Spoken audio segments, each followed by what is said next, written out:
Russia is causing catastrophic destruction in the Donbas after bombarding an eastern city with heavy shelling.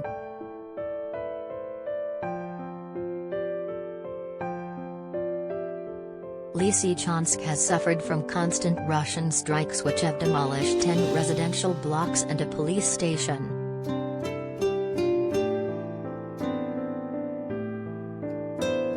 The Lugansk regional governor Sergiy Gaiday said, fighting in the Severodonetsk industrial zone and catastrophic destruction in Lysychansk.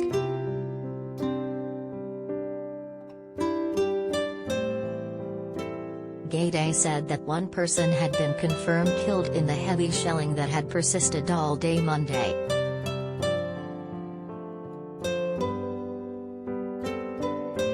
We are determining the final number of victims, because yesterday it was almost impossible to move inside the city safely, he said.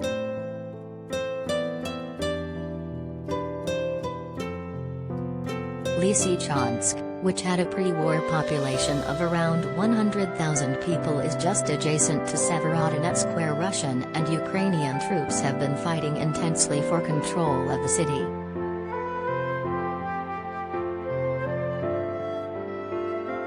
Conditions are grim for civilians left in Lysychansk, who have no mobile phone connections, running water or power. They cook on campfires and shelter in cellars.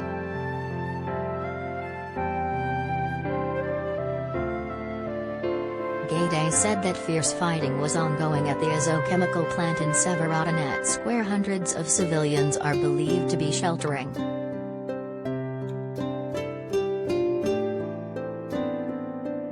He added, without elaborating, that Russian forces had been tasked with capturing the entire Lugansk region by June 26, claiming that they won't make it in 5 days.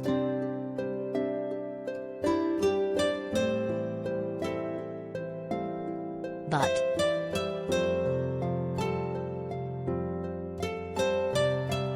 elsewhere, Ukraine said it had lost control of the village of Mytyokin.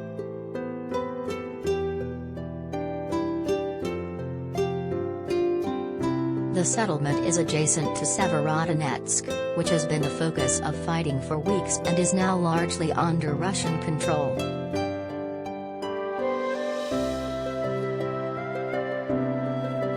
The frontline village of Toshkivka near the twin cities of Severodonetsk and Lysychansk has also been captured.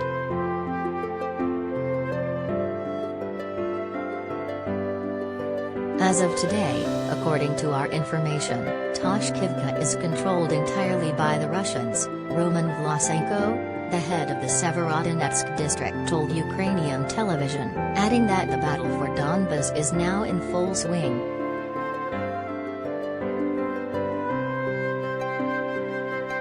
Toshkivka, with a pre-war population of around 5,000 people, is approximately 25 kilometers, 15 miles, south of Severodonetsk, where Russian troops and have been battling for weeks against Kiev's army.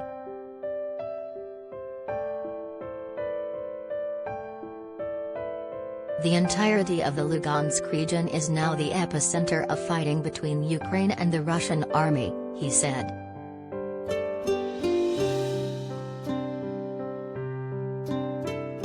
Ukraine said.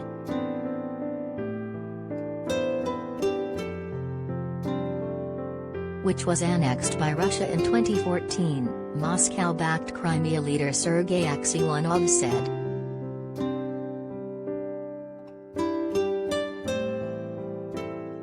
It was the first reported strike against offshore energy infrastructure in Crimea since Russia launched its invasion.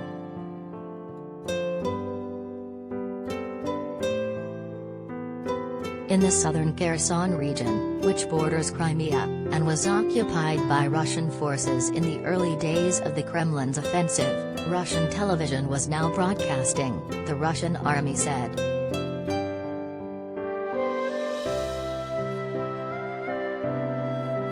Moscow has already introduced the ruble and begun distributing Russian passports in the territory, and a pro-Moscow official said Tuesday it could join Russia before the end of the year.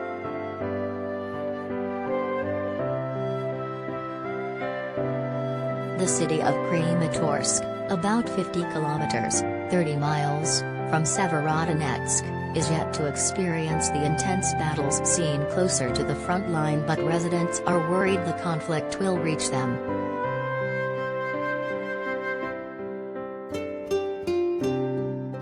People worry a lot about the war, everyone is stressed, Valentina, a 57-year-old food vendor at a market, told AFP.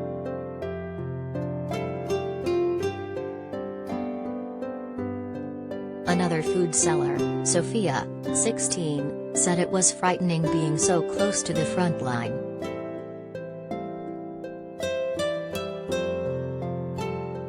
But we are trying to hold on, she said.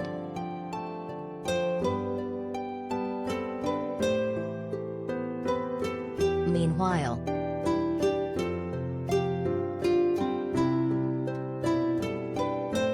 its navy is blockading ports, which Ukraine says is preventing millions of tons of grain from being shipped to world markets, contributing to soaring food prices.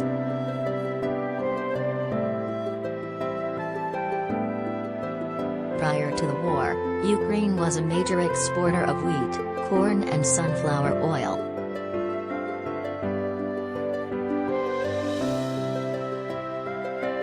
EU Foreign Policy Chief Josep Borrell called the Russian blockade a real war crime, which was happening while in the rest of the world people are suffering hunger.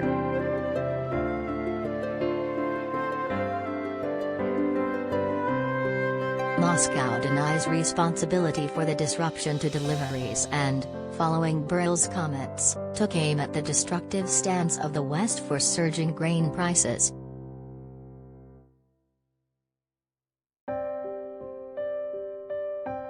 Growing concerns about a food crisis are the fault of Western regimes, which act as provokers and destroyers, said Foreign Ministry spokeswoman Maria Zakharova.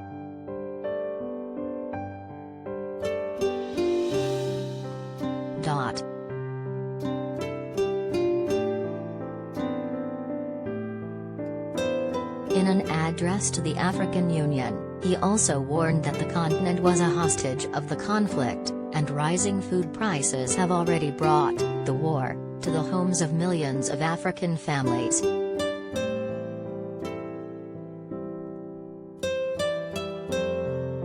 With the European Union set to decide at a summit this week on whether to grant Ukraine candidate status, allowing it to vie for membership, Kyiv has warned that attacks are escalating.